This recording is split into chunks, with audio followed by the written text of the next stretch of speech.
Oi irmãos, tudo bem? Bem-vindos a mais um vídeo aqui do canal, mais um vídeo de estudo da Palavra de Deus. E hoje, continuando nosso assunto bíblico, nós vamos ler o Desejar de Todas as Nações, capítulo 83, a estrada para Emaús. Gostaria de lembrar aos irmãos, esse é apenas um resumo que eu faço. Recomendo aos irmãos a leitura completa do capítulo da Bíblia, do capítulo do livro, lá no aplicativo da Bíblia, ou escutem o audiobook. E se os irmãos ainda estiverem tendo problema com o aplicativo da Bíblia, deixa nos comentários aqui para que eu possa estar olhando, porque eu estive trabalhando nesse domingo para tentar resolver isso e parece que deu uma melhorada. Inclusive as minhas atualizações começaram a ser constantes, da meditação, da lição. Então se o irmão estiver tendo problema, deixa nos comentários, comenta o seu aparelho, né? Se é do iPhone, se é no Android, e para que eu possa entender, coloca lá a versão do seu aplicativo que tem lá no rodapé, para que eu possa estar melhorando nesse ponto. Então vamos lá, sem mais delongas, Desejar de Todas as Nações, capítulo 83, a estrada para Emaús. Voltavam agora para casa a fim de meditar e orar. Seguiam tristemente o caminho ao crepúsculo, falando sobre as cenas do julgamento e da crucifixão. Nunca antes havia sido tão desalentados, destituídos de esperança e de fé, caminhavam à sombra da cruz. Aqui está falando sobre Cleopas e o outro discípulos que estavam voltando de Jerusalém após a festa da Páscoa e estavam indo para Emaús, uma cidade, se eu não me engano, ficava a 70 estádios de Jerusalém. Então, durante esse caminho, eles estavam tristes, com a fé desfalecida, porque agora toda a esperança que eles tinham em Jesus havia sido destruída, porque Jesus morrera na cruz. Eles não conseguiam compreender o que estavam ali, eles estavam dando a sombra da cruz como um fardo, por eles não compreender o que estava acontecendo. A cruz não emitia a luz que ela deveria emitir para dar esperança àqueles discípulos, para dar esperança a nós hoje. Se eu e você não tivermos esperança ao olhar para a cruz, estamos sem compreender a mensagem que a cruz nos traz. Enquanto falavam sobre os acontecimentos que se haviam desenrolado, Jesus anelava consolá-los, testemunhar alisador, compreender as contraditórias ideias que lhes traziam à mente o pensamento: pode esse homem que consentiu em que assim o humilhasse ser o Cristo? O irreprimível era a sua dor e choravam. Jesus sabia que o coração deles lhe estava unido pelo amor e almejava enxugar-lhes as lágrimas e enchê-los de alegria e contentamento. Então aqui nós temos dois pontos importantes. Jesus queria consolá-los. Jesus queria que eles compreendessem a mensagem. Jesus queria que eles tivessem esperança, que eles tirassem aquela tristeza de si. E assim com nós hoje também, Jesus quer que olhemos para a cruz e tenhamos esperança, não nos agarremos às coisas desse mundo, não fiquemos olhando para as coisas daqui, não nos foquemos com as coisas que acontecem aqui, vão nos trazer tristeza, vão nos trazer dor, mas quando olharmos para a cruz, temos a certeza de esperança e que uma eternidade nos espera. E aqui outro ponto, aqui, Jesus sabia que o coração deles, aqueles dois discípulos, estava unindo pelo amor, ou seja, eles estavam unidos a Cristo, mesmo com todas essas dúvidas, eles amavam a Cristo, mesmo com todas as dificuldades, mesmo sem compreender, mesmo sofrendo, mesmo sem esperança, o amor de Cristo ainda se mantinha vivo no coração daqueles discípulos. Enquanto o amor de Cristo se mantiver vivo em nossos corações, ainda há esperança para nós. Jesus ainda está caminhando ao nosso lado, tentando abrir os nossos olhos, enquanto estivermos olhando, enquanto estivermos ainda unidos em amor a Cristo. É estranho que os discípulos não se lembrassem das palavras de Cristo e nem compreendessem que ele predissera os acontecimentos que se desenrolaram. Não percebiam que a última parte de sua predição se verificaria do mesmo modo que a primeira, e que ao terceiro dia ele ressuscitaria. Tudo sumiu da mente deles, deu um branco completo. A tristeza de ver Cristo morrer, a tristeza de ver de terem as suas esperanças não atendidas, porque eles almejavam, eles tinham esperança de que Cristo era Cristo, mas não que ele iria morrer daquela forma, que ele iria fundar um reino terrestre. As esperanças deles foram sucumbidas, foram destroçadas, e por isso eles não conseguiam se lembrar de nada. Quando eu e você ficarmos imersos em tristeza, não vamos conseguir nos lembrar das coisas as quais devemos lembrar. Tudo aquilo que aconteceu foi como Jesus tinha dito. E ainda assim, ainda tinha mais coisas a se cumprir, como a que Jesus ressuscitaria no terceiro dia. Esta era a parte que deviam ter recordado, eles deviam ter lembrado disso, que Jesus disse tudo o que ia acontecer, que ele iria morrer e iria ressuscitar no terceiro dia. Os sacerdotes e os príncipes não se esqueceram, e aqui é um fato importante. Muitas vezes eu e você estamos unidos a Cristo em amor, e as coisas desse mundo nos fazem cegos para as coisas que Cristo diz, enquanto pessoas que estão nem aí com a palavra, que estão agindo conforme eles querem, agindo conforme eles acham que é melhor. Muitas vezes líderes religiosos, muitas vezes pessoas que estão à frente, pregam a mensagem, sabem a mensagem e vivem completamente contrária à mensagem. Muitas vezes essas pessoas lembram e nós, por causa do nosso sofrimento, nos esquecemos. E eles nos dão uma lição de que devemos lembrar as palavras de Jesus a todo instante. Cadê? Aqui. No dia depois da preparação, reuniram-se os príncipes, os sacerdotes e os fariseus na casa de Pilatos, dizendo: Senhor, lembrando-nos nós de que aquele enganador, vivendo ainda, disse: depois de 3 dias ressuscitarei. Mas os discípulos não lembraram dessas palavras. Devemos sempre buscar lembrar as palavras que Cristo disse. Devemos sempre buscar estudar a palavra para que o Espírito Santo possa nos lembrar no momento que tivermos em um momento de tristeza, de profunda tristeza, que tenhamos esperança nas palavras que Jesus nos deixou. E elas só serão lembradas na nossa mente caso tenhamos lido, tenhamos estudado em algum momento das nossas vidas. Pela primeira vez, depois de Cristo haver sido entregue, começaram a sentir-se esperançosos. Olhavam muitas vezes cheios de interesse para o seu companheiro e pensavam em suas palavras exatamente assim que Cristo haveria dito. Estavam cheios de pasmo e o coração começou a pulsar-lhe com jubilosa expectativa. E aqui Jesus estava falando ao coração deles e eles começavam a ter esperança novamente quando nós entramos em contato novamente com as palavras de Jesus, quando as palavras de Jesus nos vêm à mente, quando nós estudamos, quando o Espírito Santo nos relembra, nós temos esperança. Isso vai nos dar esperança, isso vai nos dar forças para nos mantermos firmes nos caminhos, no caminho.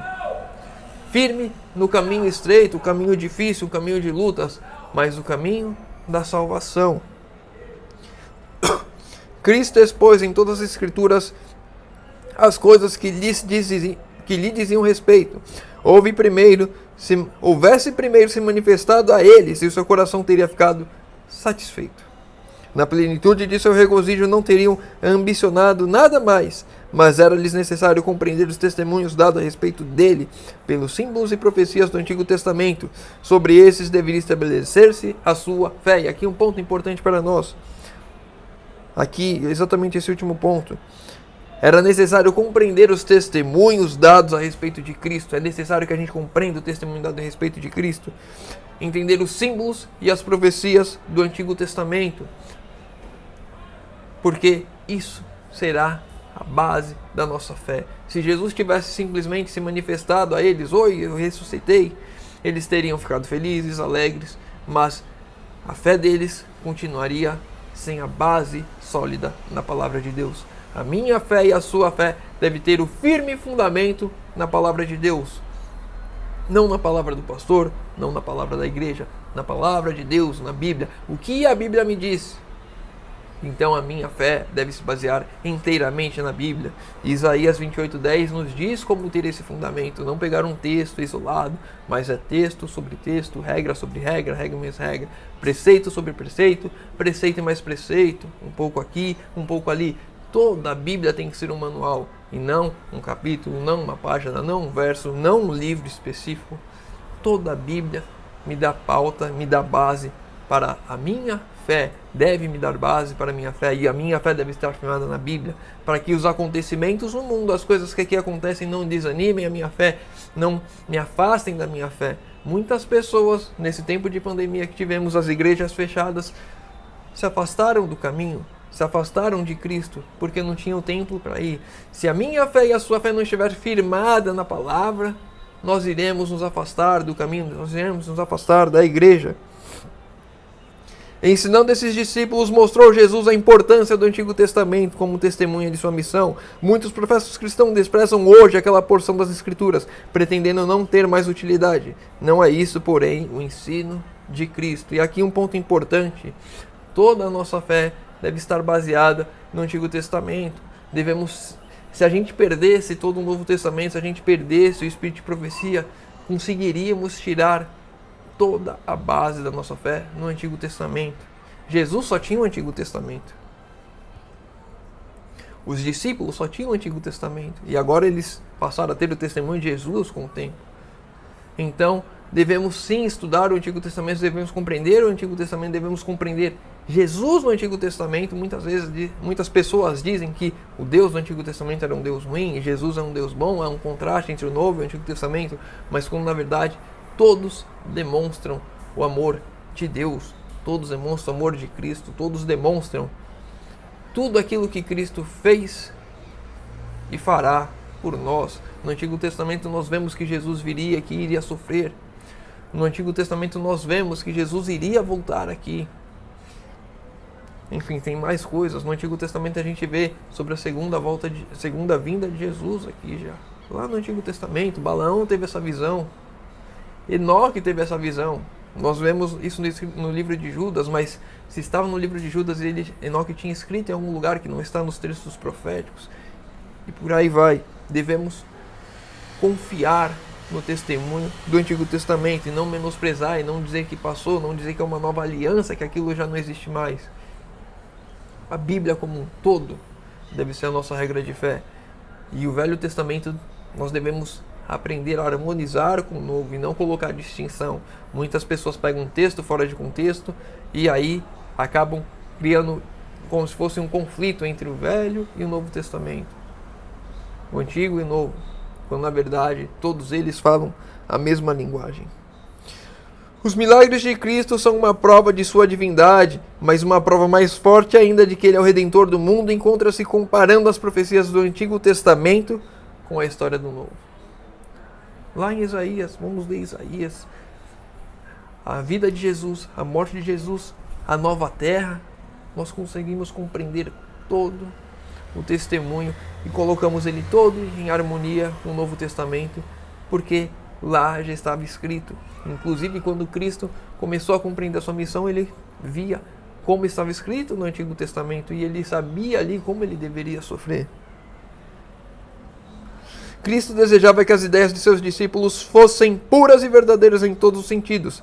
Deveriam compreender tanto quanto possível o que se relacionava com o cálice do sofrimento que lhe fora aquinhoado. Os nossos pensamentos devem ser puros e verdadeiros em todos os sentidos para compreendermos o sacrifício de Cristo. Jesus lhes disse que cumpria fazer todo esforço para salvar o mundo do pecado. Seus seguidores deviam viver como ele viveu e trabalhar como ele trabalhou, com intenso e perseverante esforço. Eu e você devemos viver como Cristo viveu. Devemos trabalhar como ele trabalhou, com intenso e perseverante esforço. Quando os discípulos estavam para entrar em casa, o estranho pareceu que se fosse continuar a viagem, mas os discípulos sentiram-se atraídos por ele, desejavam ouvi-lo mais. Fica conosco, disseram. Ele não parecia disposto a aceitar-lhes o convite, mas insistiram, dizendo: já é tarde e já declinou o dia. Cristo concordou com esse rogo e entrou para ficar com eles. E muitas vezes Cristo está ao nosso lado e nós deixamos ele ir embora. Eu e você devemos clamar para que Cristo ande conosco, para que ele ministre para nós, que ele nos conduza durante o ensino. orando para que o Espírito Santo faça o mesmo, o nosso Consolador hoje, para que o Espírito Santo nos guie no estudo da Escritura, nos guie os nossos passos, nos guie o nosso falar, o nosso agir, para que estejamos em harmonia com aquilo que devemos fazer, viver como Cristo viveu, para que o Espírito Santo imprima em nós o caráter perfeito de Cristo. Houvesse os discípulos deixado de insistir no convite, não teriam ficado sabendo que seu companheiro de viagem era o Senhor ressuscitado. Cristo nunca força sua companhia junto a ninguém. Cristo nunca força a companhia junto a ninguém. Devemos insistir, devemos perseverar, devemos continuar nos esforçando no estudo da palavra, na comunhão, na oração, para que possamos compreender a mensagem, insistir para que o Espírito Santo trabalhe em nossas vidas, clamar, orar, para que isso se cumpra em nossas vidas. Mas o que acontece com o povo de Deus é que ninguém tem mais tempo, nem para orar direito. Quanto mais abrir a palavra, quanto mais insistir para que Cristo fique, quanto mais passar tempo com Cristo. Tempo é uma coisa que nós não temos mais hoje em dia. Então, vamos andando totalmente diferente do exemplo que temos deixado para nós. Interessa-se pelos que dele necessitam. Jesus se interessa por aqueles que necessitam dele. E eu e você necessitamos dele, mais do que nunca hoje. Mas se nós não insistirmos para que ele fique, se não clamarmos, se não orarmos, se não estudarmos, vamos deixar ele ir embora. Ele não vai forçar a entrada, ele não vai forçar com que nós fiquemos ao lado dele. Nós assim devemos fazer exatamente como Cleopas e o outro discípulo, insistir para que Cristo fique, insistir no estudo. Eu leio, mas eu não compreendo. Continue insistindo, continue orando, continue estudando. Só assim iremos compreender e aprender a mensagem de Deus para nós. Com prazer, penetra no mais modesto lar e anima o mais humilde coração. Mas se os homens são demasiados indiferentes para pensar no hóspede celestial ou pedir-lhes que neles habite, ele passa. Assim sofrem muitos grande perda, não conhecem a Cristo, mas que os discípulos, enquanto eles lhe caminhava ao lado. Se eu e você não insistimos para que Cristo entre em nosso lar, para que ele nos instrua, para que ele esteja conosco, vamos ser como os discípulos andando na estrada. Jesus andou ao nosso lado, falou ao nosso coração, e nós não compreendemos, não vimos que era o nosso mestre. Desapareceram-lhe as fadigas e a fome. Agora eles entraram em casa, começaram a ceia. Jesus deu graças e eles reconheceram a Jesus ali. Quando eles reconheceram a Jesus, Jesus desapareceu. E agora desapareceram-lhes a fadiga e a fome. Eles estavam cansados, andaram tudo aquilo lá de Jerusalém para Emaús. Estavam com fome, não tinham comido todo aquele tempo, mas tudo isso desapareceu quando eles viram a Cristo, que Cristo ressuscitou. Deixam a refeição intacta e, cheios de alegria, põem-se imediatamente o caminho outra vez pela mesma estrada por onde tinham vindo, apressando-se para dar as alviçareiras novas aos discípulos na cidade. Em alguns lugares o caminho não é seguro, mas sobem pelas partes íngremes, escorregando nas lisuras das rochas. Não sabem que estão sendo protegidos por aquele com que eles viajaram pelo mesmo caminho. E agora, com o coração esperançoso, cheios de alegria, porque agora a sombra da cruz não está mais sobre eles, mas agora a luz que vem da cruz está sobre eles. Agora eles estão alegres, eles precisam compartilhar as boas novas. Não importa o caminho que eles tenham que passar, eles simplesmente vão. E eles nem sabem, mas Cristo está ao lado deles, os protegendo. E assim conosco também, quando a luz da cruz iluminar as nossas vidas, iremos levar as boas novas com alegria. Não importa o caminho, não importa as dificuldades, e Cristo estará ao nosso lado, nos protegendo. Tendo na mão o cajado de peregrino, avançam sempre, desejando ir mais depressa do que ousam fazê-lo. Perdem o trilho, mas tornam a encontrá-lo. Correndo aqui, tropeçando acolá, vão sempre para a frente, tendo bem próximo ao lado, por todo o caminho, o invisível companheiro. Não importa as dificuldades, quando estamos, de fato, olhando para a cruz, recebendo a luz da cruz, vamos seguir caminhando pelo caminho. Vamos ter dificuldades, podemos nos desviar em alguns momentos, podemos tropeçar, mas Cristo estará ao nosso lado, nos sustendo. E o Espírito Santo irá sim transformar as nossas vidas de tal forma que não iremos mais tropeçar, não iremos mais nos desviar. E não importa as dificuldades, as provações, seguiremos firmes como a rocha, porque estaremos firmados na rocha, estaremos firmados em Cristo. E para a gente encerrar o último texto, levam consigo a maior de todas as mensagens anunciadas ao mundo, uma mensagem de boas novas, de que dependem as esperanças da raça humana, para o tempo e a eternidade. A mesma mensagem que os discípulos tinham naquele tempo, temos nós hoje. Jesus ressuscitou, Ele vive e Ele está voltando.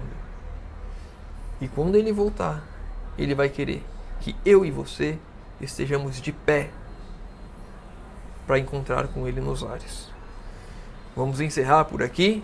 Se o irmão ficou com alguma dúvida, deixa nos comentários. Se o irmão leu o capítulo completo, tem algum outro ponto que queira comentar, algum outro ponto que ficou com dúvida, deixa nos comentários, que eu vou estar lendo, vou responder e a gente vai crescer e estudar juntos. Os pedidos de oração, deixa nos comentários, que eu vou estar orando por todos. Convido aos irmãos que puderem fechar os olhos para falarmos com Deus. Senhor Deus, Pai amado, obrigado, Senhor, porque mais uma vez temos a oportunidade de abrir a Tua Palavra e de estudar. Pai querido, te pedimos, Senhor, por favor, trabalhe em nossas vidas, Senhor amado. Possamos, a partir de hoje, insistirmos para que Cristo fique conosco, para que Ele venha nos iluminar o caminho, que possamos, Senhor, aprender a Tua Palavra, que possamos, Senhor, através do Teu Santo Espírito, nos lembrarmos da Tua Palavra nos momentos difíceis, que possamos vir a enfrentar, Senhor. Nos dê forças e nos conduza no Teu caminho, Senhor, no caminho da salvação, no caminho de Jesus, Senhor. Te pedimos isso em nome de Jesus. Amém. Meu irmão, fica com Deus e que Deus te abençoe.